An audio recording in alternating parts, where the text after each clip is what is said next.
melakukan apa namanya, sebelum kita mulai mengolah data, pertama kita harus uji instrumen. Uji instrumen itu terdiri dari dua hal. Yang pertama uji validitas sama uji reliability. Nah, uji validitas itu lupa lagi.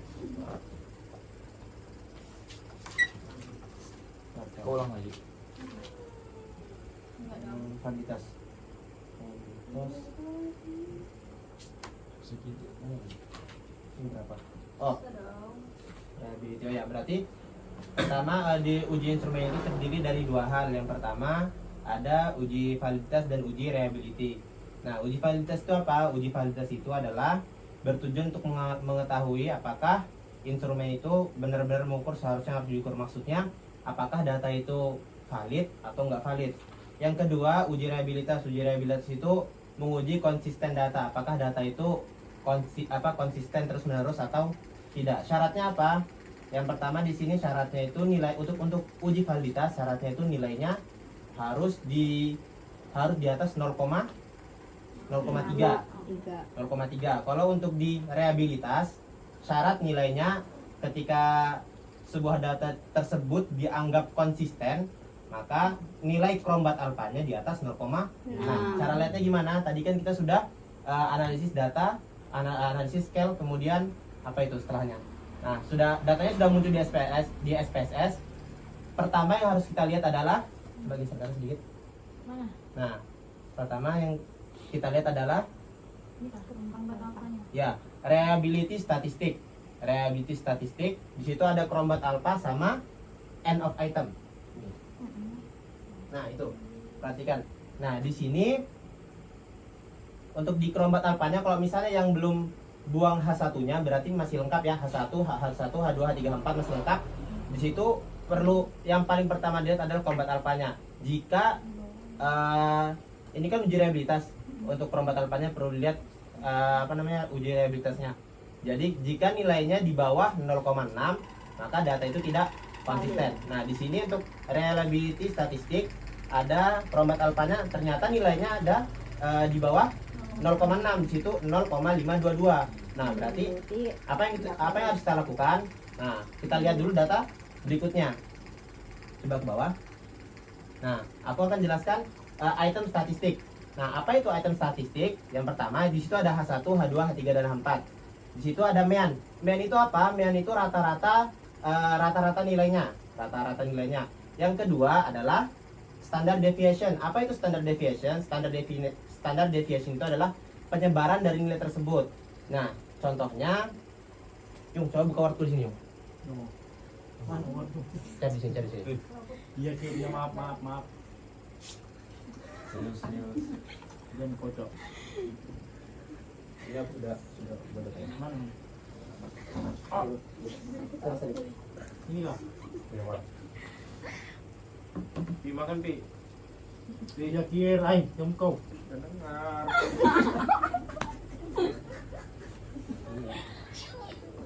Sedap banget ya sama Iya, aku kalau saya buat tuh di Apa itu lengkuas?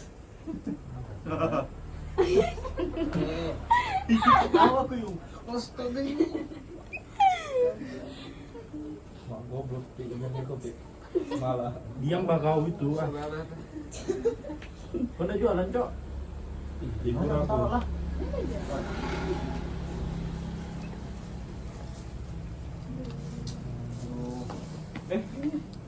Dua. Bagus, sudah Itu. Nah, ini. Untuk standar deviasi, apa itu standar deviation? Itu adalah ukuran yang menunjukkan seberapa jauh nilai-nilai dalam suatu kumpulan data tersebar atau rata-ratanya. Jadi dalam konteks SPSS, setelah kita mendapatkan nilai rata-rata mean tadi, contohnya di sini tadi H1, H2, H3, H4, di situ ada meannya ada 4,22, 4,47, 4,40 sama 4,52. Setelah kita mendapatkan rata-ratanya, maka berikutnya kita akan melihat standar deviasi. Nah, standar deviasi akan memberikan gambaran tentang variasi data. Nah, di sini perlu ditandai semakin kecil standar deviasi, maka semakin dekat nilai-nilai data tersebut ke rata-rata. Maksudnya ke rata-rata yang di yang sebelumnya. Contoh di sini untuk di Nah, untuk di H1 di sini ada 0,725, ada dua ya, 0,725 di H2 dan H4. Nah, maka di situ semakin kecil standar deviasinya, maka semakin dekat nilai tersebut pada rata-rata yang tadi. Berarti 0,725 dekat dengan 4,52. Begitu juga dengan yang H2-nya.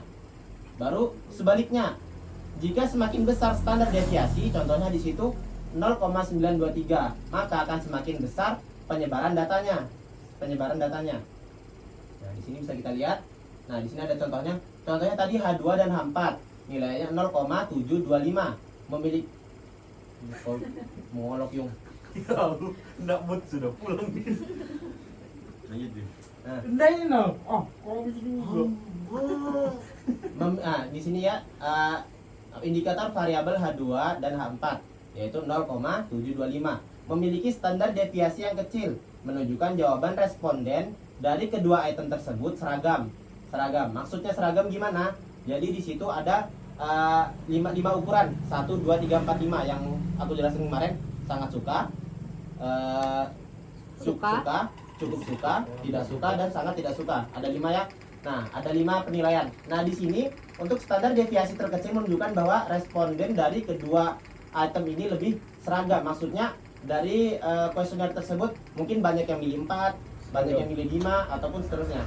Nah, di sini untuk yang indikator variabel yang ketiga 0,923 memiliki standar deviasi yang tinggi dan menunjukkan bahwa jawaban para responden pada item tersebut bervariasi. Berarti dalam satu kuesioner di situ mungkin ada jawabannya, mungkin setiap orang ada yang milih 1, ada yang milih 2, ada yang milih 3, ada yang milih 4, ada yang milih 5. Jadi jawabannya bervariasi. Contohnya seperti itu. Nah, yang kedua perlu kita lihat adalah total item statistik. Tunggu, N-nya itu apa? N-nya itu item atau indikator variabel. Atau jumlah responden? Ya, maaf. Enggak, jumlah responden kan 96. Ya, jumlah responden 96. Ya, maksudku N ini apa? Mana? N ini kan 96. Ini apakah dia jumlah respondennya? Ya, N yang di situ jumlah responden. Iya, boleh. Ya boleh. Makan. Apa ini Ren? Dimakanlah. Oh, bukan itu daging babi juga. Sampai sini paham nggak untuk yang standar deviasi? Ya. Alhamdulillah. Ya, enggak apa-apa nanti ke video kan. Nanti kalau mau Sudah bau begini. reply ya. Ada dokumentasi. Kenapa kau bilang? Lanjut ya, Itu kan nanti yang dijelaskan kan? Hah? Itu yang dijelaskan kan nanti kan? Kalau ditanya bapak, Kalau ditanya. siapa tahu bapak tak cuma tanya semnya, mampus. Nah, habis itu kok ada masih bingung lagi? Hah? Gini. Kok bisa ngikut Gi? Enggak, kau jelaskan aja yang Nah, nilai ini satunya itu lah. Aku permudah. Nah, pertama kita ulang lagi ya, kita ulang lagi. Satu bermasalah itu ya. Iya, ya. Nah, pertama setelah kita memasukkan data, setelah kita masukkan analisis, scale sama berikutnya kita masukkan H1, H2, H3 dan 4. Yang paling pertama dilihat itu adalah perombat alfanya. Nah, perombat alfa karena di sini kau sudah buang H1-nya. Perombat alfa Nah, yang jadi mana? enggak perlu. Jadi ini untuk yang belum buang H1-nya. Nah, Ya. ketika dia belum buang H1, maka di situ perombat alfanya menunjukkan nilai 0,522. Nah, itu kan untuk kenapa dia 0,522 karena di sini kita langsung uji dua instrumen, uji reliabilitas sama uji validitas. Nah, untuk perombat alfanya untuk perombat alfanya itu kan syarat untuk uji reliability. Jadi, untuk perombat alfanya itu uji reliability. Gimana ya cara bikin bahasa yang mudah ya? Terus isi Pak. Isi Pak ada sen. Terus apa dari Lucu mana kita sekali. kalau 0,1 itu yang bermasalah itu? 0,1. H1. Ya, H1. Tahu, Nah. H1. Iya. Jadi kita melihat apa namanya untuk mencari kan di sini misalnya perombat alfanya 0,522. Nah, tentunya item ini bermasalah karena di bawah yang diinginkan di bawah 0,6. Jadi pokoknya untuk perombat alfa syaratnya 0,6. Kalau misalnya dia di bawah 0,6 berarti ada yang salah sama datanya. Simpelnya kayak gitu. Ya, terus Kir, Kalau mau tahu cara Bentar. supaya dia naikkan yang perombat alfanya, di sini ada dilihat di item total statistiknya. Oke.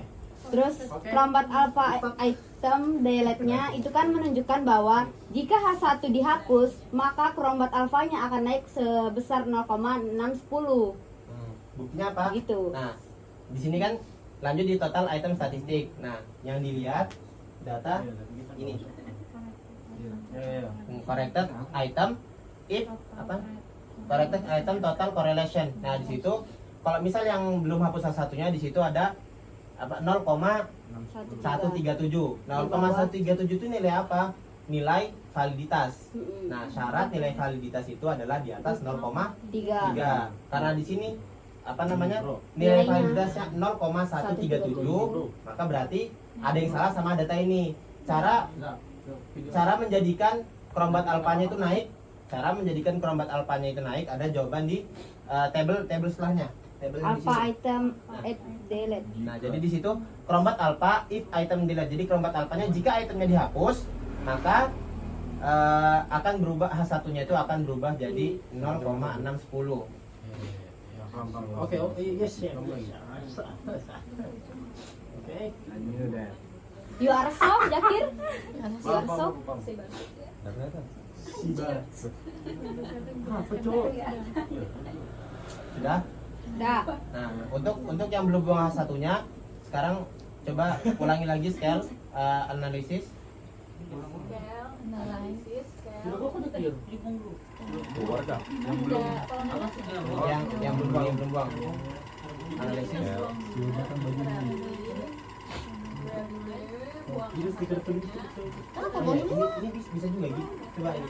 Oh, coba ini. Coba. Analisis. Langsung oke aja. Kalau satu catatan continue, oke. Tuh, lihat lagi. Masukkan aja. Perombat alfanya sudah naik sebesar 0,610. Nah, Apa yang dibilang Bima itu juga yang kau sampaikan nanti pas presentasi. Siap, Ustaz. Ya. Anjay, salibeo. Nah, di sini kan H1 belum ngomong kan, dan di sini kerombat alfa.